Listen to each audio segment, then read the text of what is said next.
Yes, please. What was the relationship between the Hutus and the Tutsis prior to 1885, the carving up? Great question also, great question. Harmony, harmonious. You remember I started off by saying that in Burundi, the Hutu king never described himself as such. He was neither Hutu nor Tutsi. He was Burundan. He embodied the state. That's how he kind of ruled. That he was there to represent the state. He was not there to represent Tutsi or Hutu. So it was largely harmonious, largely over centuries. Yeah, over centuries. It was largely amicable. That is not to say there were not clashes here and there, but the disastrous civil wars that ensued when this whole issue of Tutsi and Hutu became prominent never existed prior to the arrival of the Belgians. And that's something that characterizes African history. You know, ethnicity, some people have argued, some scholars have argued that ethnicity never existed in Africa until the Europeans went there and started, you know, dividing people up into various categories. What was there before the Europeans got there, some people have argued, are clans, various clans. You know, somebody would belong to, you know, the Kalamazoo clan, for example. Somebody would belong to the Grand Rapids clan, for example. But when the Europeans came there, they started labeling these clans, giving names, attaching names to these clans, and then use these names in documents to separate various groups. And so in the case of Belgium, in the case of Rwanda and Burundi, it's the same thing. You know, these people lived there, they knew themselves as brothers, as clans, and so on and so forth. But when the Belgians came, they had, for administrative purposes, had to give out labels. And these labels turned out to be destructive. And the difference between the German occupation and or the German colonization, that's fine. Yeah, occupation, yeah. And the Belgian was not particularly significant, or the Germans weren't in there for very long. No, the Germans were there for a very brief period. They were there for a very brief period. The Belgians were the one that, you know. But it was the Germans that appointed a king, right? No. The Germans, when the Germans went there was already a king. There was already a king. Of the whole area. Of course. There were two countries then. There was just the one. No, there was already a king of Burundi. There was already a king of Rwanda. There were two separate countries prior to Europe. Yeah, but they were not geographically different. They were not. Okay, let me back up. The Burundian, before all of this happened, you had a king, and then Burundi, Rwanda could probably call themselves towns or villages, or you know. But then you had a king with a class below him, an aristocratic class, and this class had people like governor of this particular town, you know, governor of this particular town, or regional chief of this particular town. So that was the kind of setup that was there before the Germans came in. And when the Germans came in, the Germans were really very brief. And they did not alter the political structure, you know, drastically. They had their mark here and there, but dealt with the king. And so when the Belgians came, they followed the lead of the Germans by not, for 40 years, not altering the political landscape until later around 1922 to 26, they started getting directly involved. But before then, they were not involved. They ruled Burundi and Rwanda through the king structure, the kingly structure that existed. So but before that, there was no tension between, you know, what was Rwanda, what was Burundi. In fact, Burundi never existed as Burundi, Rwanda never existed as Rwanda. So it was just one king. And then the Germans separated the two countries and then imposed their own people. So the Germans did separate. The Belgians, yeah, the Belgians came in, made a division. The Belgians were the ones that actually carved the country into two. Yes? The clans that you mentioned, did they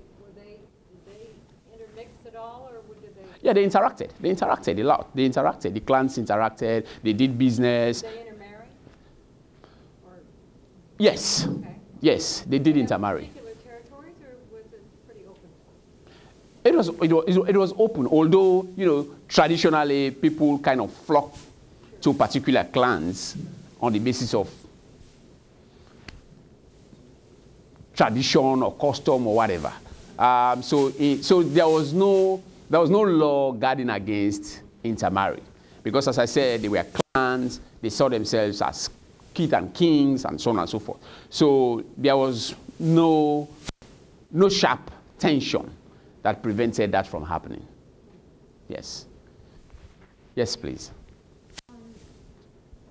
If you have, what did the Belgians get out of ruling Burundi and Rwanda if they didn't have any resources? The Belgian Congo, when they owned the Congo, was a very wealthy place for them to own. Why did they even bother with Burundi and Rwanda? Well, interesting question.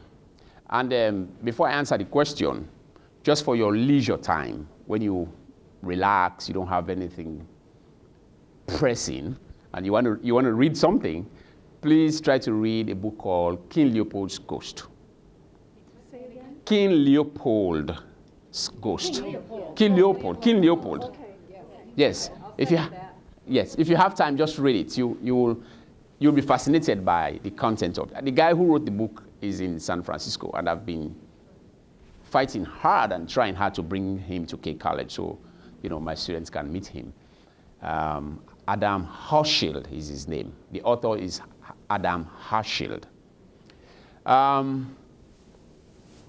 The whole Belgian colonization is predicated on, one, as you said, resources, but also on pride. You know, when Africa was divided up, and as I always make jokes to my students, there was an American representative at the conference of Berlin, but he didn't say a word. He was just an observer, looking at these Europeans fighting to say, no, I want this, I want this, I want this. The American guy was just there smiling. But King Leopold, Belgium was the smallest of the powers that sat at the conference in Berlin. And so he manipulated the big powers, you know, France, Britain, Spain, you know, Portugal. He manipulated them to believe that he wanted to engage in missionary work. He wanted to go help out in the Congo.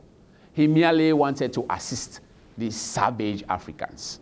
You know, he wanted to rescue them, kind of.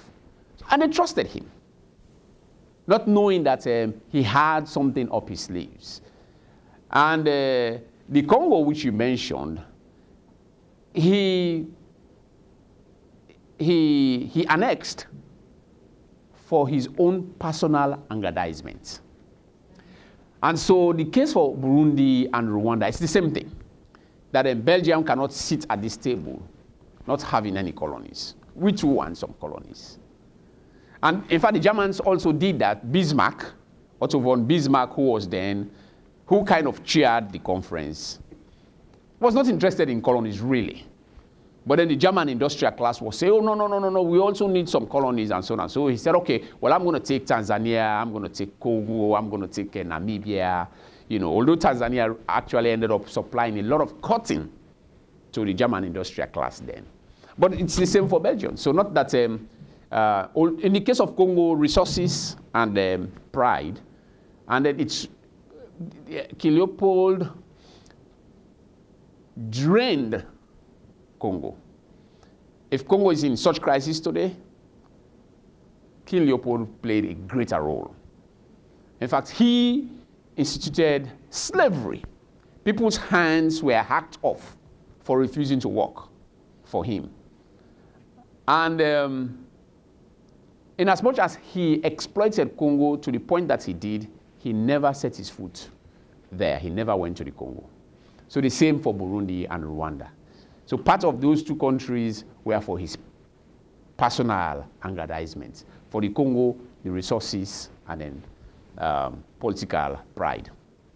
Yes, please. Go back to the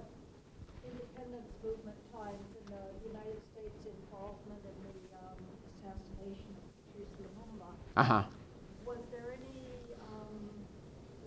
similar movements in Burundi and Rwanda at that period that the United States thought were disturbing, and was there any similar involvement of the United States undercover in the politics at that time, which helped to destabilize it also? Not that I have seen, particularly the period from the 72 genocide down to 1993, when another civil war started there. The United States was not actively involved in the politics of Rwanda and Burundi, as it was involved in the Congo, which you rightly pointed out.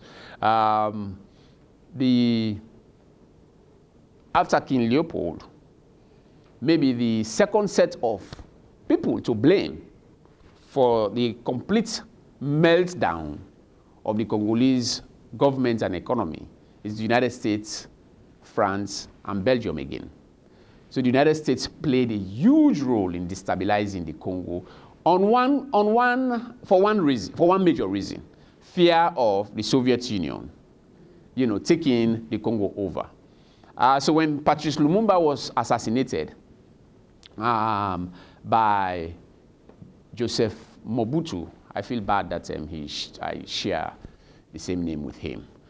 Mobutu was a brutal and merciless dictator who drained his country dry.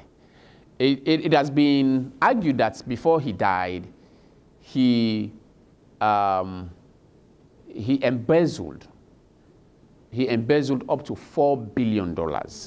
This was a guy who would leave the Congo on a Friday to go spend the weekend in Paris and return on a Sunday. This was a guy who shopped in Paris. And so the United States, the role the United States played there was that because the United States wanted to keep him at bay, they kept influencing the IMF, the International Monetary Fund, and the World Bank to keep giving him loan, even when he would not account for the loan given out to him on behalf of his country. So they propped him up, even when people rebelled in the Congo. French, Belgian troops would go in to help stabilize his position. And so the United States played a huge role in destabilizing the Congo by encouraging dictatorship, by encouraging corruption, and by supplying him with military hardware and so on and so forth. And so when the Cold War ended, the United States did not have the appetite to continue propping up many of these dictators that it propped up in Africa. And so under President Clinton told Mobutu upright that you have to democratize your country, otherwise we are going to stop supporting you. And when the United States withdrew its support for him, he lost power. Rebels came and overran him from Eastern Congo. And then since 1997 to now, the Congo has not experienced any peace. But in Burundi and Rwanda, the United States did not pay too much attention. These are teeny countries for the US, whereas the Congo is almost the size of Western Europe. Does that answer your question?